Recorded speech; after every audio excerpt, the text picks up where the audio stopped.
Robert, welcome. Great to have you. It's great to be with you. Yeah, of course. So we were just telling our audience, you all have really been kind of the tip of the spear in prosecuting the legal case against the unconstitutional abuses of DOGE and Elon and the Trump administration writ large. If you could just lay out for folks who are listening kind of what your legal strategy has been and what some of the key cases are that you all are involved with. Yeah, well, we're trying to do anything we can to restrain this authoritarian rampage. There have been a whole series of cases that we and others have brought. Some are going after the illegal and unconstitutional destruction of agencies like the U.S. Agency for International Development, the Consumer Financial Protection Bureau. Some of them have to do with misuse of data, where DOGE is trying to go into these agencies and get access to really private data for no really clearly good reason, and a lot of potentially really horrible and scary reasons, and plainly violating Americans' privacy rights. And we've done some cases on suppression of government information, where they're using this lunatic idea of gender ideology to justify suppressing basic health information, for example, at the Department of Health and Human Services. So is the legal issue as straightforward as it appears to myself, a layman? Because when I look at it, I'm like, wait, Congress has the power of the purse. The president signs something. It goes to the Treasury. They disperse the funds. And that's the end of the conversation. And I've been pulling my hair out because everything I see that DOGE is doing, I'm like, that's illegal. Like every single headline, every single agency they cut, every time they hack into an agency or the back of the Treasury, I'm like, how has it even gotten this far? Because that's just flat out illegal. Am I correct in that layman's assessment? You are. Wow. Yeah, I mean, I think when it comes to some of this stuff, it's like Schoolhouse Rock version of the Constitution. Congress has power, president's got power, courts have power. Congress creates an agency, the president can't just say, the agency is no more. At USAID and at CFPB, they're not just shutting down the agency and trying to fire everybody, they're actually trying to take the buildings back and reallocate them and then literally burn the records. At the case of the CFPB, they wanted to hit a delete button and delete all of the records the agency had accumulated. At AID, they just issued an order, which we're in court to stop, burn the files. Burn the files. Did that go forward, by the way? Because I saw the headlines about they were planning like a burn day at USAID. They were like, bring your shredders and empty out your, classified safes. Were you able to successfully stop that before they went? We're stopped so far, yeah. And I mean, it's just like, obviously, the way they represent themselves is so different from the reality because they're, we're in favor of transparency as they're ordering employees to burn, federal files, et cetera. But I'd like to focus in on USAID because that's the first case that went up to the Supreme Court. And it's also one where the Trump administration, I'm curious your read on this, has either flagrantly defied court orders or they're coming up with these sort of like legal tricks that they can use to justify defying court orders. And so the Supreme Court came in and effectively said, no, you do have to follow the court orders. You do have to unfreeze a certain portion, at least, of the funds that have been frozen with regard to USAID. So can you walk us through some of the specifics of that case, what the Supreme Court said, and what it could mean for some of the legal theories moving forward that the Trump administration is pushing? Yeah, and I can tell you the top line, which is that we want a really good ruling from the Supreme Court saying the Constitution matters, court orders matter, and the administration has to follow them, even if they don't like it. However, practically, the administration is so relentless that in terms of the humanitarian mission of the agency, they are completely going to subvert it. So we won on the law, and on the ground, not so good. There are two things that have gone on.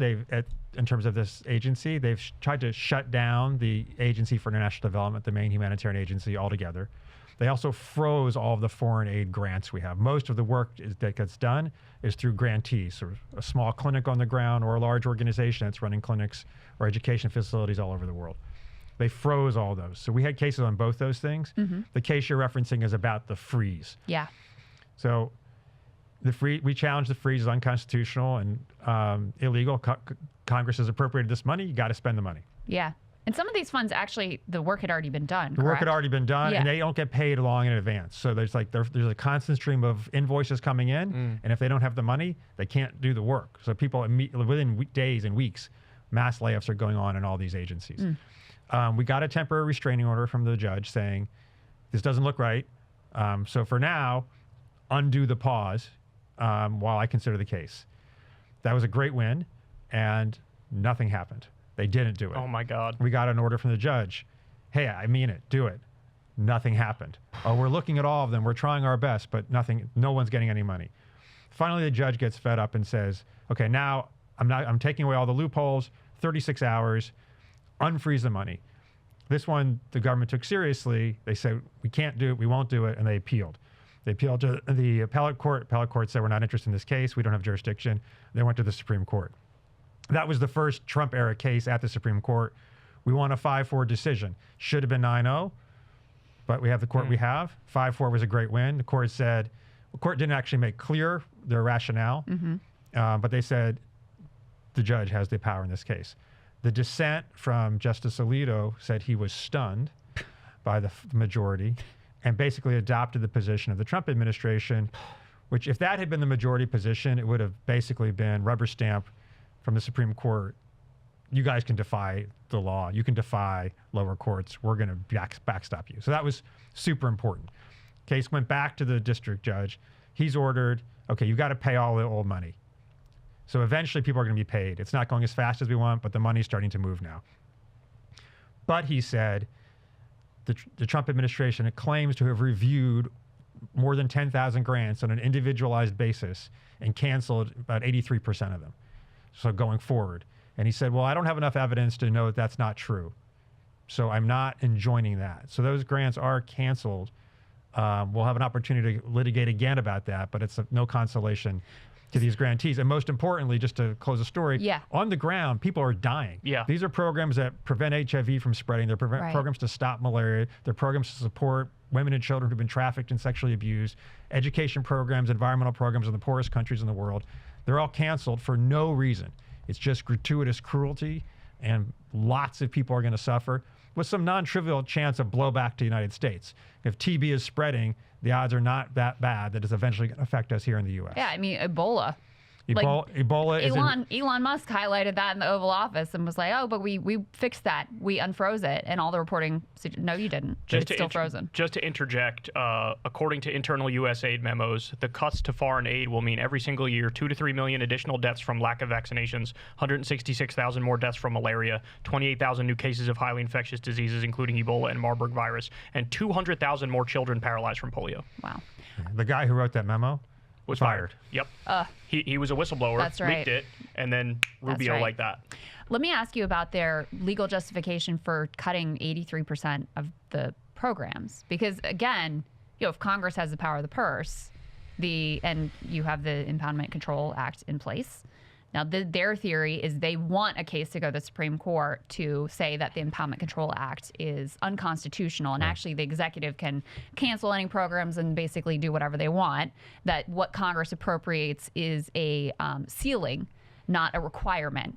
And so what are they using to justify being able to just go in and say, oh, 83% of this, we're just not doing this anymore, when, certainly Congress has said, yeah, you're supposed to be spending these funds? Yeah, so what each contract is cancelable. So they can, on an individual basis, cancel a contract. And they're saying, yeah, we just did that for 8,000 contracts, one at a time. And we don't yet have the ability to, we weren't able to persuade the judge that's implausible, just don't let it go through. There's the next issue, which is forget each individual contract. Overall, you have to spend the money. And that case will happen. It's probably not quite ripe yet. They can say, we're obligated to spend the money, but we weren't obligated to spend it on these contracts. For now, they could claim we're going to spend it on something else before the year is up. So just so I can understand this a little better. So let's say Congress said, okay, we're going to do PEPFAR. We're going to do this HIV prevention treatment. This is important to us. Here's the amount of money you can spend on. Then it goes to the agency, and the agency has discretion over how that priority of Congress is executed. And so that's where you get the power to, okay, this contract, we're not going with them anymore. We're going to go with this group, different group, et cetera. But if you've cut all of the contracts to fulfill the congressional authorization of, hey, we want to do this HIV prevention program, then you run into problems then you run into a constitutionality problem, right? You have it exactly right. But it's going to take a little time for that second part to gel into a good case for us to bring forward. Gotcha. So on USAID, Did they say that you have to send the funds for work that's already been done and that's it? Is that what the court said so far, or did they go beyond that? They said that, and also for any contract that's still alive, you got to start paying again. The freeze is unfrozen. The government's position is we don't care about the freeze anymore because we've actually canceled 83% of these contracts. And so for that broader Trump administration strategy, which really, you know, I mean, Elon is this very visible figure, but this was part of Project 2025. Russ Vought, who's at the OMB, like there has been a concerted effort to come up with these legal rationales that will consolidate more power in the hands of the executive. And as I was saying before, one of them is this idea of, oh, we'll go to the court and we'll get the Impoundment Control Act deemed unconstitutional. Is there anything we can read into this first initial decision from the Supreme Court as to what direction they might go in when that case, I mean, because almost certainly that case will come before them at some point, when that case does go before them? There's not a lot to read, and the majority didn't actually write a decision. It's just sort of like a paragraph. Right. But they did. But you can read the dissent, and you see what they didn't join. So if the dissent had been the prevailing view, it would have been pretty clear we're cooked when the impoundment case gets there. As it is, I think it was a positive sign. It would be a big mistake to overread it and say we're on safe ground. But it's a live issue. We're not going to know until it gets there. And it is going to get there, as you say. So we can't say for sure we're cooked yet. That's good. Are they saying that Elon actually isn't part of DOGE because they are scared of the legal consequences? Remember, Trump came out and said, like, oh, Elon's got nothing to do with DOGE. We don't know what you're talking about. This random woman who was an Obama administration figure who's on vacation in Mexico with her kids right now is actually the head of DOGE. Is that your reading, that they're saying that because they fear the legal consequences? Yeah, well, the cases are being brought. We haven't brought these cases, but they're great cases saying, look, this guy is the most important person in government. He's as important as Trump, arguably more. There's no way you can have someone like this in office who's not Senate confirmed. So there's at least 3 cases demanding that he be Senate confirmed or that everything he does be invalidated. They're very worried about that. He doesn't want to deal with that at all. So their position is, oh, he doesn't run DOGE. He's just a special advisor who happens to hang around the White House. Is it true Even though Trump in the State of the Union was like... It was a big slip. That he's doing a great job with DOGE. Yes, and he repeatedly says that he's running DOGE. Yeah. Yes. Forgive me for the layman's framing here, but is it true that what Elon is doing with DOGE is not allowed, it's illegal, but it's actually technically not criminal? Because that's what I heard from the Legal Eagle YouTube channel, or at least that's my layman's interpretation of it, is basically like, yeah, it's illegal, but who's going to stop him? It's illegal, but not criminal. So like you can't arrest him, right? So what's your sense on that?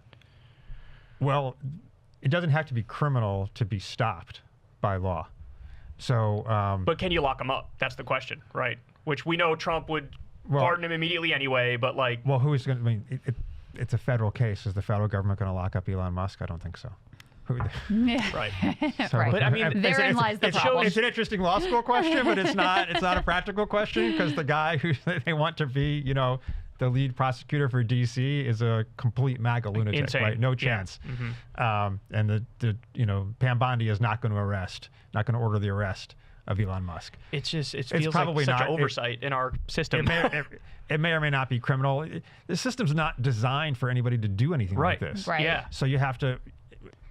We had a case involving DOGE going to the Treasury Department. And that's the payments database, the $5 trillion in money that goes out from the Treasury Department.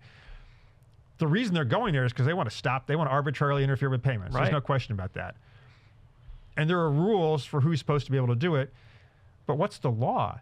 So our attorney's inventive approach was, well, it's a Privacy Act violation because they're getting at people's access to privacy, or they're getting access to people's private information. Right. But the law is just not designed to deal with all this because it's not supposed to happen. No one ever imagined anyone like Elon Musk, anyone like him personally, anyone in his position, and anyone who would ever try to do the things that he's doing. Well, that kind of gets to my bigger question, and I do want to know more about those data privacy lawsuits that you're involved with as well. But this is kind of in terms of a formal, institutional opposition of what is going on. The judicial branch is all we have. Like Congress is already, I mean, it's in control. It's controlled by Republicans. They're already like, take all of our power, please. Yeah. Like, we want no power. You have it all. So that's done. That's not happening. And they don't seem to care about really any sort of electoral consequences or like the people rising up or whatever. So that doesn't seem to be a check, at least at this point. And so in terms of institutional pushback, these legal efforts are all we have. Are they up to the job? Because even in the case, you know, with USAID, you see, okay, we're getting the rulings, like every judge is siding with us. That's right. And it's not stopping them. Like, first, it's not stopping them at all. Then when it finally goes to the Supreme Court, they start doing a little bit, but then they'll, we'll just cancel 83% of the contracts. USAID, I mean, they're acting de facto like the thing is already dead and already subsumed, Correct. like the remaining bits and pieces under Marco Rubio. Again, this is brazenly unconstitutional. And yet everything just keeps moving forward. And so even if you did get like a maximalist decision down the road of even those 83% programs you cut, like you can't cut those, you have to restore it. The damage is already done. It's not like you can just flip the switch back on. The destruction has already occurred. Yeah, well, the first thing is we have a horrible president. He's authoritarian, dangerous, out of control, doesn't care about human beings except for himself and maybe his family. Yeah. Lots of bad things are going to happen.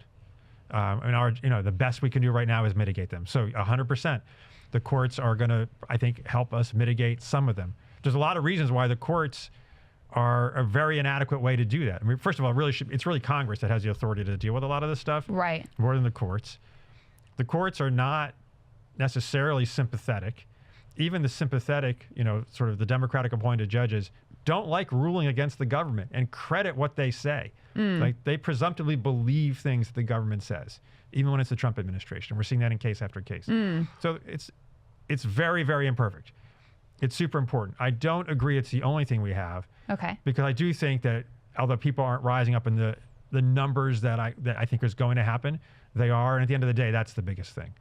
And I think the cases are super important in their own right, but they're also inspiring people that actually there's a way to resist and fight and stand up. And people aren't seeing enough of that, which they desperately do want to see. Yeah. And when people start turning out on the streets, which I think is imminent, that is a check. That will make the Democrats in Congress stronger, and it'll start shaking through some of the Republicans on some issues. That is fair. I mean, you do see that somewhat already. Like, even the fact that they're like, yeah, we're just not going to do town halls anymore is an indication of that. Perhaps, although I think personally that this might have been a little overemphasized, the Trump meeting with the cabinet officials where he's like, you're actually in charge, not Elon. But then immediately afterwards, he's like, but if they don't cut, then Elon will do it for you. I mean, those do seem to be indications that some of the public backlash is at least bothering them. Yeah, and the biggest example was the first freeze they did, not the foreign aid freeze, but the domestic spending freeze, where there wasn't necessarily people rising up in the streets, but there was mass outrage, including from Republicans saying, what are you doing? You're cutting off the money that my state needs. You're cutting off all these programs. Yeah. And that was gone in 2 days because there was too much, outrage about it. Yeah. Let me float my legal theory for you. In, I believe it was 1998, the Supreme Court struck down the line item veto. And what's your sense on whether or not the Supreme Court, they hear this case, they will say, well, this is effectively a line item veto. It's just not done by the president. It's done by the richest man in the world hacking into our government systems. Is that a fair way of analyzing it, that basically Elon has given himself the power of a line item veto and he's just canceling massive amounts of government spending? I don't think the court will take the case that way. It's worse than the line item veto by far. The impoundment is kind of related, which is we're going to decline to spend money that Congress has instructed us to spend. But what Elon is doing is way beyond that. They're literally tearing the agencies down and destroying them. Yeah. They're doing all kinds of stuff with this data that is still unclear what the heck is going on. But even leaving the questions aside of whether they're going to sort of privatize and use it for personal business, which is not impossible, the incursions into our privacy, the misuse of it, the possible use for weaponization of government, those are not things that you would get to from a line item veto. It's just sort of a tick on the budget line. What's your sense on Social Security. We know that Trump and Elon have been going around saying 150-year-olds are getting Social Security. It looks like they're sort of laying the groundwork to do cuts and then turn around and say, no, we're just cutting the waste, fraud, and abuse. We're not actually cutting Social Security, which, as we know, is absurd because the actual percentage of fraud in Social Security is less than 1%. What's your sense on whether or not they'll be able to get away with that? Hey guys, this is just a small piece of a longer interview with Robert Weissman of Public Citizen. He is suing Elon Musk. He's suing Donald Trump. He's suing them together for their various, actually countless illegal actions. To hear more specifics about what the cases are about and whether or not they're succeeding and what do we do from here, sign up below on Substack. You won't regret it.